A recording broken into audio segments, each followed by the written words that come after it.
Good afternoon. Today is 1/22/2025, and this is the Denver Business Beat podcast. My name is Arica Netterville, and today my very special guest is Sandy Schuster. How are you today? I'm good, Erica. Thank you. Wonderful. I'm so happy to have you on the show. We're going to do a deep dive into all things Rooms by Sandy.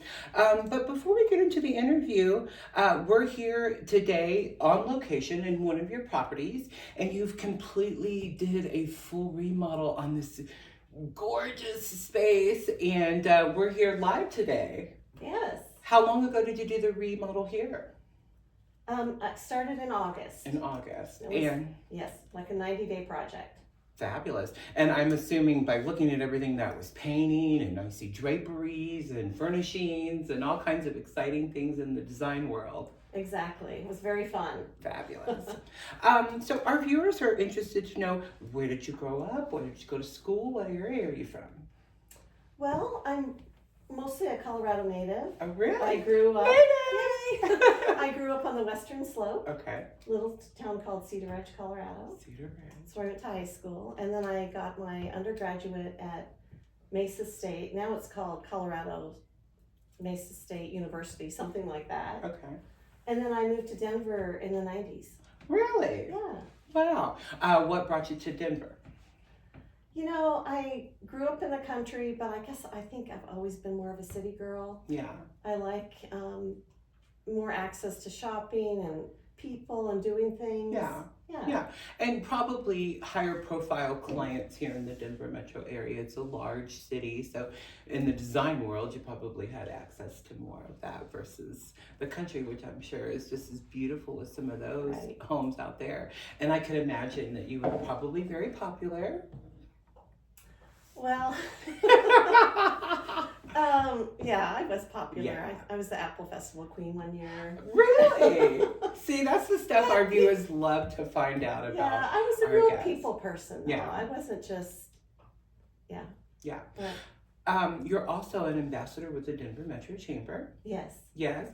I enjoy doing events and functions and always looking around, and there's Sandy. A lot of people don't know that we actually work. We do. We help with events and functions and setup and guest tables, and there's always something that as ambassadors are doing with the Denver Metro Chamber. Now, Rooms by Sandy is a member of the chamber as well, right? Oh, that's correct. Yes. Yeah, fabulous. And how long have you been with the chamber? I'm going on 3 years now. Really? Yes. And has the Denver Metro Chamber brought some clientele to you as well? Yes. Perfect. Yeah, and it's really great meeting people. And also I've been able to find services that help my business. Oh, okay. So that's been really great being a part of the chamber. That's awesome. And you know, the benefits of that is, again, clients, vendors, discounts. We love all that. So what was your inspiration for this space here? Because it not only is it beautiful, but it's elegant and it's just a serene feeling in here. Well, I get a lot of southern light from these windows. Mhm. So that's why I did a lot of plants over here. Mm-hmm. And then I purchased these cabinets behind me to look more like a built-in. This is a very old home. Mm-hmm. And they do look like built-ins. And then I thought that it fit. And then this is actually my table where I bring my clients when they come in, so we can put throw fabrics out on the table, look at renderings, and just have a nice space to do that in. It's a beautiful space, and I can imagine holiday parties and functions here would be beautiful too. So I do like to entertain. Yeah. I'm excited about that too. Hopefully I'll get on that invite list. Can you tell us about your journey into the interior design world and what inspired you to pursue this career? Well, my journey probably started when I was born. I've always been an organized person, and I like things in their place. I grew up with a family with 5 other siblings, and I was always picking up after them, organizing spaces. Mm-hmm. And I went to design school right out of high school because of that. Mm-hmm. But then I got married, and I thought, well, I need to get a real job. So I went on, I got my master's, and I worked in corporate America for many years. Wow. And then 3 years ago, I had an opportunity to make a job change. And I've been designing and decorating for friends and family all my life, or for years, and now I'm getting paid for it. Yeah. I purchased my franchise 3 years ago. Yeah. When you do something that you love doing, it doesn't feel like work. Oh, it doesn't. Yeah. I could sit at my computer and put design renderings and do shopping for my clients all day long. That's amazing. I love that you found what makes you want to get up in the morning. That's the hardest thing as an adult to do, is to figure it all out. And sometimes it's 20 years into being an adult, and then we kind of figure out, I like doing that. How would you describe your design philosophy and approach?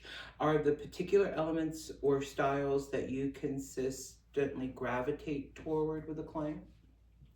So my approach, first of all, is to really understand my client. How do they use the space? How do they want to feel in this space? What don't they like? Right. What are their favorite colors? Asking them tons of questions, because I look at myself as being a lifestyle designer. I design for someone's lifestyle. Sure. I'm not going to come into your home and say, you got to have this. It's the newest trend. You got to have it. Right. It's like, if that's what they want, I'm going to do that for them. But I want to design for their lifestyle. Ask them a lot of questions. Yeah, you and I had a couple conversations, just girl chatting. And when you told me that, I designed for what the client uses the space for and how they want to feel in the space. I just thought that was, one, a unique approach. Two, you don't really hear that from a lot of designers, because like you did say, they want to present those newest trends and those newest fabrics and everything that's going on with the laminate and the colored walls and the granite, and everything doesn't have to feel like everybody else. You can be different and unique and eclectic and reflect that in your home, and it still be fabulous. Right. Yeah. Right. So I really appreciate that you have that out view with your clients. I think it is what makes you different, really, truly. How do you balance the client's vision with your own creative instincts when designing a space? Well, that's a great question, because somebody might want something and you're like, that's just not going to fit in here. Mm-hmm. So I can maybe make it fit somewhere else, but also I take design principles into account. Like, Absolutely. This is what they want. How can I now balance it out? So when you look at it, it really feels good and it's balanced, whether it's symmetrical or asymmetrical. Is it, if they want to emphasize something, is it the right thing to emphasize, or should we emphasize something else because it'll bring your eye there, then you'll look at that piece. So yeah, really, I've done designs where they wanted to keep their area rug and they wanted to keep their artwork. Well, the artwork didn't coordinate with the area rug, so I figured out I incorporated their area rug, and then the artwork we put somewhere else in their home where they're going to enjoy it. And we moved another piece into the space that worked perfectly, and it just coordinated nicely. Yeah. Sometimes clients' vision can be a little different than what's going to work in that space. Right. But I like to show them in a rendering how it's going to look, and a lot of times they're like, oh yeah, that's, in fact, not until they agree to the sales design and love it do I get out the sales order and take their money. What are some common challenges that you face in your projects, and how do you navigate those challenges, especially in the upcoming 2025 year? Challenges. Well, the most recent challenge is I'm doing a bay window for a woman. I do window treatments, and the rod it's not a normal bay window because it has two sides on it. So I do I work with my suppliers. I draw a lot of pictures so they can understand what I need. And then hopefully, in fact, I'm going to finish that this afternoon because I meet with my client tomorrow. I'll have a plan for that specific rod without breaking the bank and without it being so expensive that you can't afford it. Right. So those are some challenges. Other challenges are, what I just said, like maybe they wanted to incorporate something into the space that's just not going to work. So finding a way to work with them to make it work, or let them see why it wouldn't work. Sure.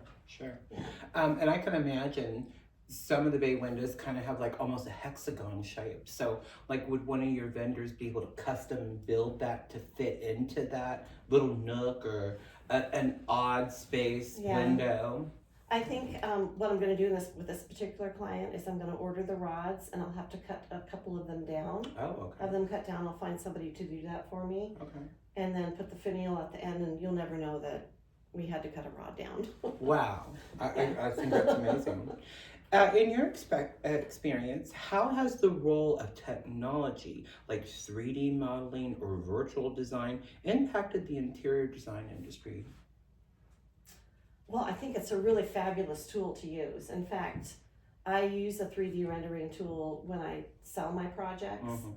and that really helps me. Really helps me. I think it's really important in the design world Yeah. because I can maybe picture it in my mind, and I can. When I did this home, I could picture it and I just put it together. But not everybody can, so Right. it's really good to show them what it's going to look like. And I really love it when I'm doing the installation and they say, "Sandy, it looks like the picture. It looks like the picture." And Yeah. That's and that's amazing. really important. So it's really, I think, an important to keep my skills updated on using that software Sure. and being able to show my clients. Sure. I would imagine, especially in 2025, that 3D rendering will probably have some form of AI in it now or going forward. So adapting to that is probably definitely something all designers are going to have to learn and adapt to. Right. Yeah. I think the thing with AI is, I see it a lot out there, but it's only if the client really knows what they want that they could probably use AI to develop their space. But a lot of times they don't know what they want, and that's the Sure. beauty of hiring a designer. Yeah. Is I can really help dig out really what they want and put Yeah. it together, and then they look at it and they say, "I never would have thought of that." Yeah. So yes, I use it, and my clients might be using it, and they might think they can replace a designer by using it, Hmm. but there's just a lot that you can't exchange for the human experience and coordinating with somebody else. Right. This is a double-sided question. When you walk into a client's home and there's already furnishings and some type of a design element there versus they just purchased the home and they want you to come in right behind them before any of that's done. In your opinion as a designer, one, which is more of a larger task, and two, which do you desire to do more? An empty space or already start with something that maybe the client has kind of hodgepodge together? Oh, that's a great question. So I can do either. Uh-huh. I did a home of 7 rooms in Castle Mhm. Pines, and but I still incorporated what the client wanted, Sure. Yeah. their style. But because they didn't have a current space and a style, I really had to do a lot of digging and work with them to get it right. Yeah. But then on the other hand, going into a client's home, a lot of times they'd hire me because they don't like their space. Yeah. And they don't even know their style. Right. And then I'll look around the home and ask them, "What do you love in here?" And if they have a cabinet or a chair that they really love, I'll design around that to really Wow. bring their style alive. So I like doing both. Yeah. They both have their challenges, a blank slate versus someone that's. Yeah. I went into a home last week and she had just had a really elegant style. Oh. And she really had put things together well. But she's wanted me to do some window treatments for her. So I'm going to bring the elements to her space that really complement her style. That's awesome. So, like the house in Castle Pine, 7 rooms, all of them had furniture. Would you remove everything out and kind of start over with their pieces and then mixing and matching what design elements you want to incorporate into Well, that? this was a brand new build. Oh, it was a brand new So, build. but Wow. I did incorporate a sectional that they had Oh, okay. into their loft area. Yeah. I did incorporate a couple things, Yeah. but it was basically a blank slate. Yeah. I bet as a designer that's really exciting.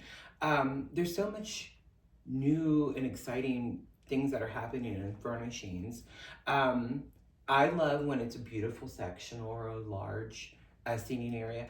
I also like one signature piece, maybe a love seat, and then 2 really nice chairs that complement it, butt it up in it for conversations. I think design is such an exciting career, and I've always loved it, and I've always had that passion. And then like looking at your website, one, oh my gosh, it's beautiful. So I definitely want to encourage you to go to Rooms by Sandy's website and check that out. Towards the end of the interview, she's going to give all of her handles. I was on there looking last night, and it's just so elegant and beautiful, and everything in the website was done so well. Thank so you. Thank you. that's a big, huge task too as a designer, is what do I want my website to look like? What is my branding? What do I want to emulate to that client? So I think you're just nailing it. Thank you. Yeah, Thank it's you. super hard to kind of figure all that out too. So sustainability and eco-friendly materials are increasingly important in some designs today. How do you incorporate these elements into your work if the client's requesting that? Well, most of my my custom furnishings are eco-friendly, and they're sustainable, and they use hardwoods. So it's just kind of that's kind of just what I offer, especially when you buy your Sure. custom furnishings. In fact, there's a tag on them that tells them how it was made. It's not made with chemicals. Oh wow. But regarding, so repeat your question. Sorry. You're talking about Sustainability and eco-friendly materials are increasingly important to some clients. How do you incorporate these elements into your work with a client? So I have several suppliers that do offer those offerings. Yeah. In fact, being a franchise part of Decorating Den Interiors, I have over 300 suppliers that I can pick and choose from. But if they specifically want something, like I have some suppliers that have made materials that are from plastics in the ocean, Oh wow. or they can make furnishings out of that. So I definitely have I can find things like that for my client. Yeah, I know that some clients, especially like EV cars, and they're trying to work on their carbon footprint. That would be an amazing concept for those types of people. Are you seeing more plant life in design in 2025? Well, I got my science and design certification last summer, and this biophilia and plant life is definitely the trend, probably for this century. That's according to them, and they're saying that because we, our brains love the outdoors. We love plant life. That's where we came from as cavemen. We looked out, we saw the view. So design should emulate those views, and I love to incorporate that into my designs because it makes me feel good. You bring that outside in. It looks good. It makes you feel good. And it doesn't mean you have to have plants everywhere. Right. But you could have it in patterns, fractal patterns in your fabrics, the natural wood elements in your furniture. Curved furniture is a big biophilia design element. Sure. So I think they're cleaning the air too. I mean, they're doing multiple, and it just helps to that soothing calmness. I mean, this space is just done so beautifully. And if you could see this little atrium off to the side, there is tons of all kinds of really beautiful plants and plant holders, and it's just beautiful. I love that. Can you share a project that you were particularly proud of and walk us through the design process of that for your most highest profile client? Oh my gosh, I'm proud of all my projects. They're all very different. I had a woman that she worked 60 hours a week. She was a nurse. And she said, Sandy, I thought I loved my home until I retired. And then she didn't like it. So I helped her. We did new paint, new lighting, new flooring, new window treatments, new furnishings. Because she said, now I spend more time at home and I don't like it. And now she loves it. And so just, one of my very first installations, the couple, English was their second language, so they didn't speak really good English, but after I did the installation, their eyes were just smiling, and they hugged me and shook my hand, and the 7-room installation, that was really fun because they left for the day, and then they came in towards the end of the day in the evening, and every room they just lingered in and looked at everything and said how they loved it and they couldn't believe it, and even though they saw the pictures beforehand, So I've had a lot of really great clients. Yeah. I can't think of one that isn't inspirational or has been fun to work with, even just a simple window treatment installation. Yeah, even with my own home, and I really like that you brought that up. She retired. She had a fast-paced life as a nurse. She was probably coming in tired, making a meal, going to bed, getting up, doing the same thing for so long, taking care of people. But then when it was her time to retire and really live in that space, it needed to be done.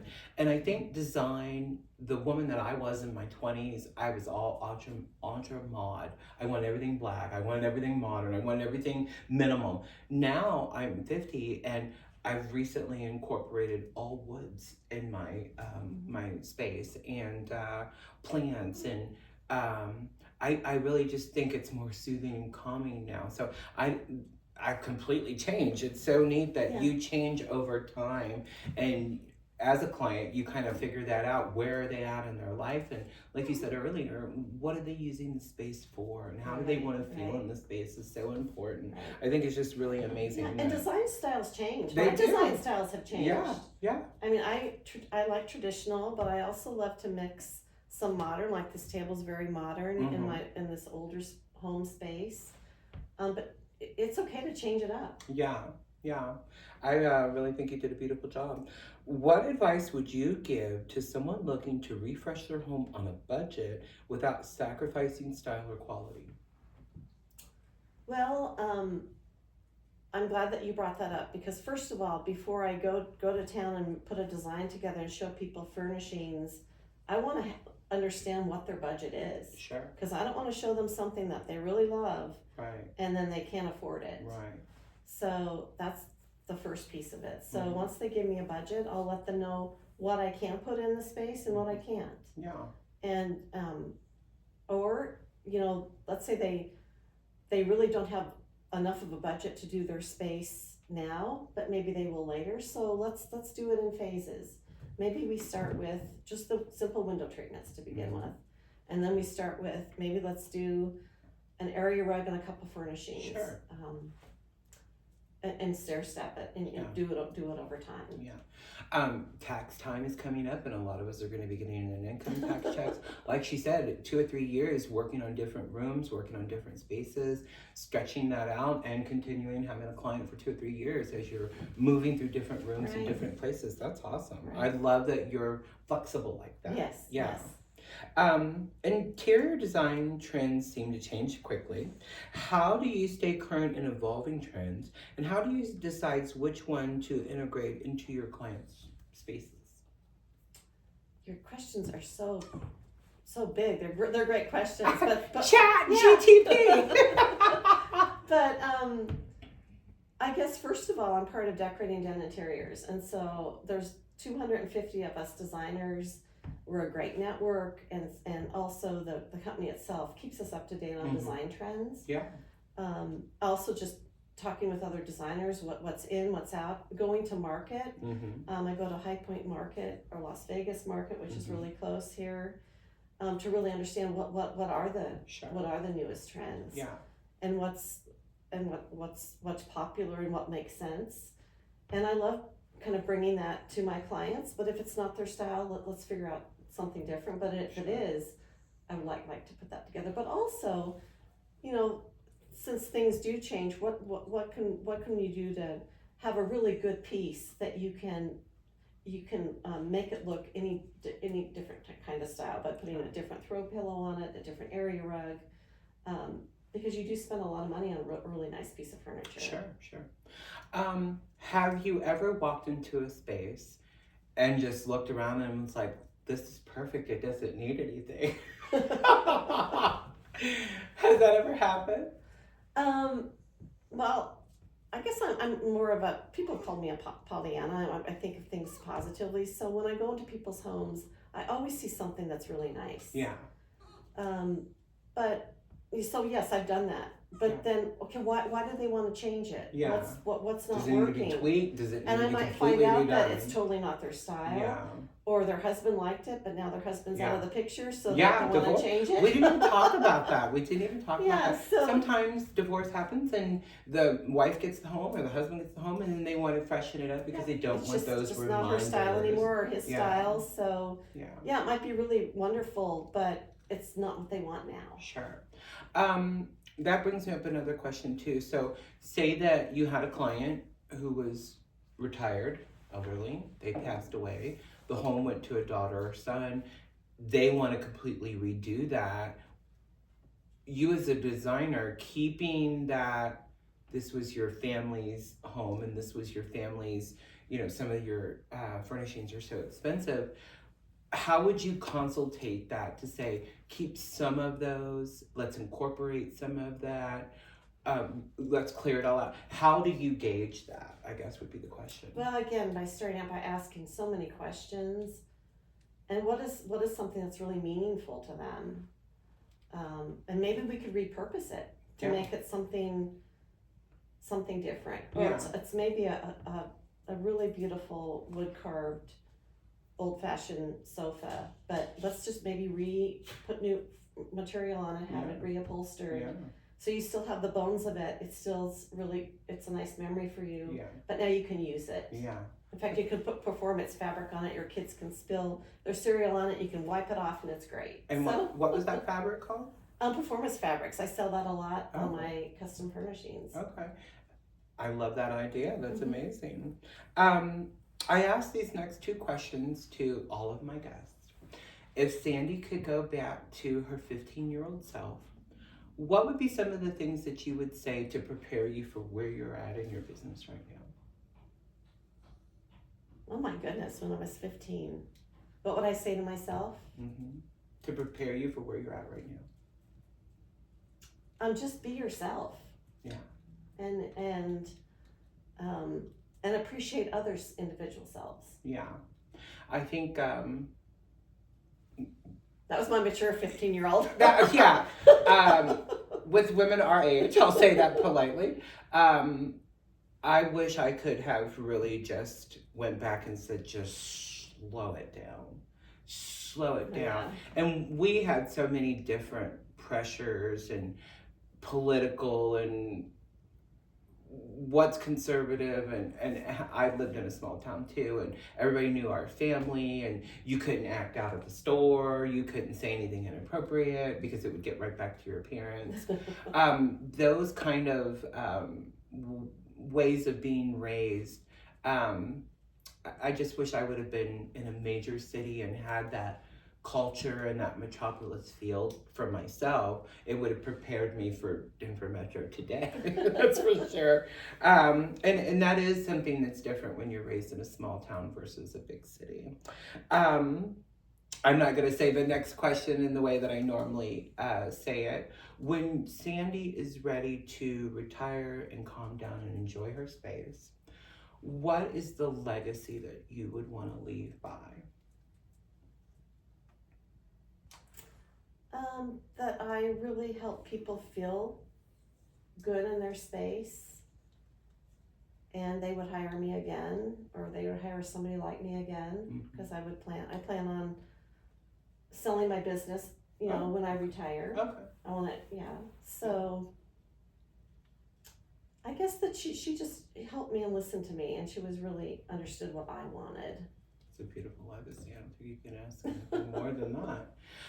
Can you give our viewers all your handles, LinkedIn, website, all of that, where they can find you?